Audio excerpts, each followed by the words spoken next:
بسم اللہ الرحمن الرحیم۔ آج میں آپ کو یہ عرض کروں گا کہ کن اشیاء سے تیمم جائز ہے اور کن چیزوں سے تیمم جائز نہیں ہے۔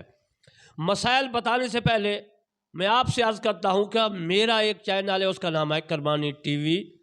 اس میں قرآن مجید فرقان حمید کی میں تفسیر لکھ رہا ہوں، تفسیر کرمانی وہ ہے اپنی تمام تفسیر یہ تک میں آپ تک خدمت میں عرض کر چکا۔ دوسری ہے کرمانی ٹی وی 3، اس میں نماز، روزہ، تیمم وغیرہ کے تمام مسائل ہیں۔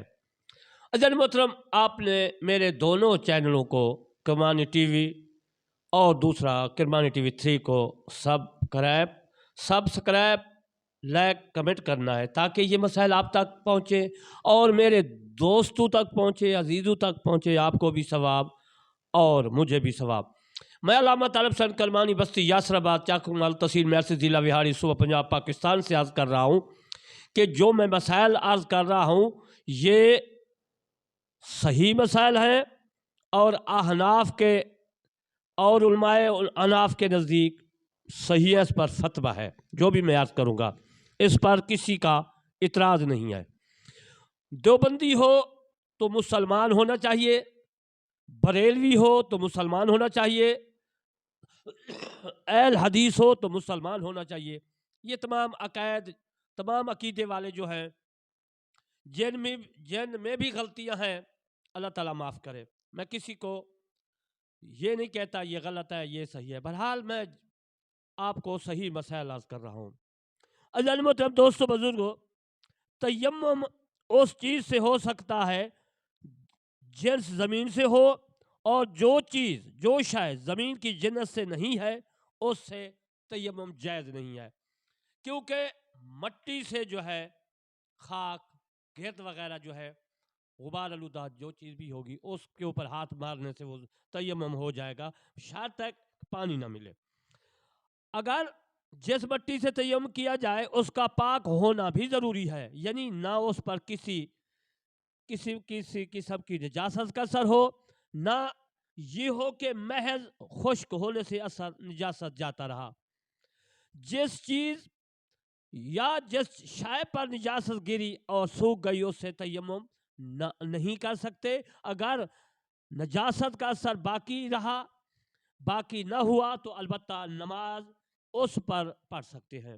یہ وہم کہ کبھی نجس ہوئی ہوگی فضول بات ہے، اس کا اعتبار شریعت اور اصطلاح میں جائز نہیں ہے۔ جو چیز آگ سے جل کر گندھک، یعنی کہ مثال کے طور پر نار ہے، آگ ہے، کوئی چیز اس میں جل کر راکھ ہو جاتی ہے، نہ پگھلتی ہے نہ نرم ہوتی ہے، وہ زمین کی جنس سے ہے، اس سے تیمم جائز ہے۔ ریتا، چونا، سرما، ہڑتال، گندھک، مردار سنگ، گیرو، پتھر، زیرہ جد، فیروزہ، عقیق، زمرد وغیرہ جواہر سے تیمم جائز ہے، اگرچہ ان پر غبار نہ ہو۔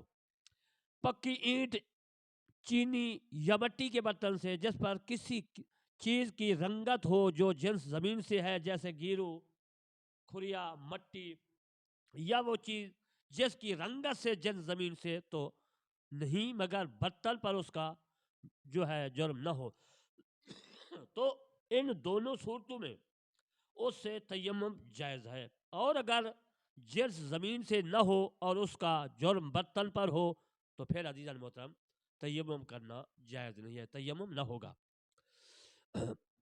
شورا جو ہلوز پانی میں ڈال کر صاف نہ کیا گیا ہو اس سے تیمم جائز ہے، ورنہ تیمم جائز نہیں ہے۔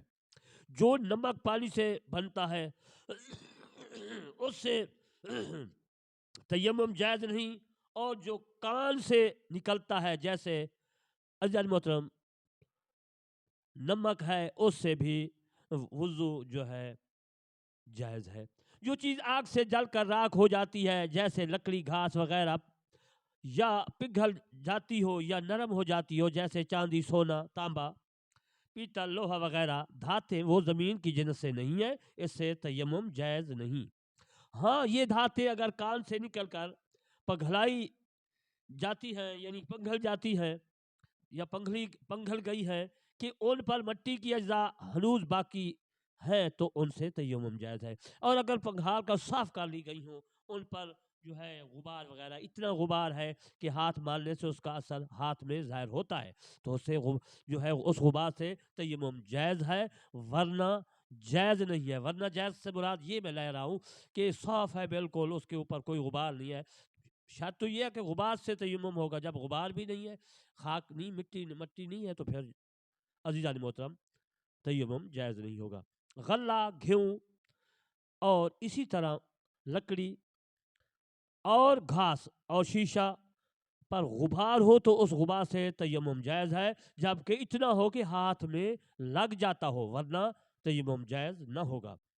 مشک، امبر، کافور، لوبان سے تیمم بالکل جائز نہیں ہے.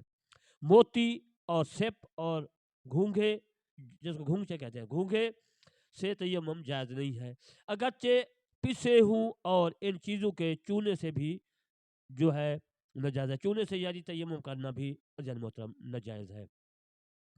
راکھ اور سونے، چاندی، فولاد وغیرہ کے کشتوں سے بھی جائز نہیں ہے. زمین یا پتھر جل کر سیاہ ہو جائے اس سے تیمم جائز ہے. یوں ہی اگر پتھر جل کر راکھ ہو جائے تو اس سے بھی تیمم جائز ہے. اگر خاک میں راکھ مل جائے اور خاک زیادہ ہو تو تیمم جائز ہے. شریعت میں جو ہے عزیزان محترم کثیر پہ فتویٰ ہے.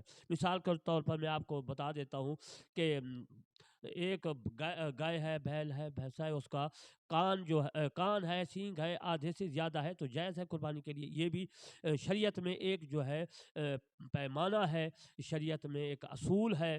یہ جس طرح اصول فقہ پڑھتے ہیں ہم، اصول ہیں فقہ کے، یہ بھی اصول ہے کہ عزیزان محترم زیادہ ہو خاک تو پھر جائز ہے، ورنہ نہیں ہے. زرد، سرخ، سبز، سیاہ رنگ کی مٹی سے تیمم جائز ہے، مگر جب رنگ چھوٹ کر ہاتھ منہ کو رنگین کر دے تو بغیر ضرورت شدید اس سے تیمم کرنا جائز نہیں، اور اگر کر لیا تو تیمم ہو گیا. بھیگی مٹی سے تیمم جائز ہے جبکہ مٹی غالب ہو.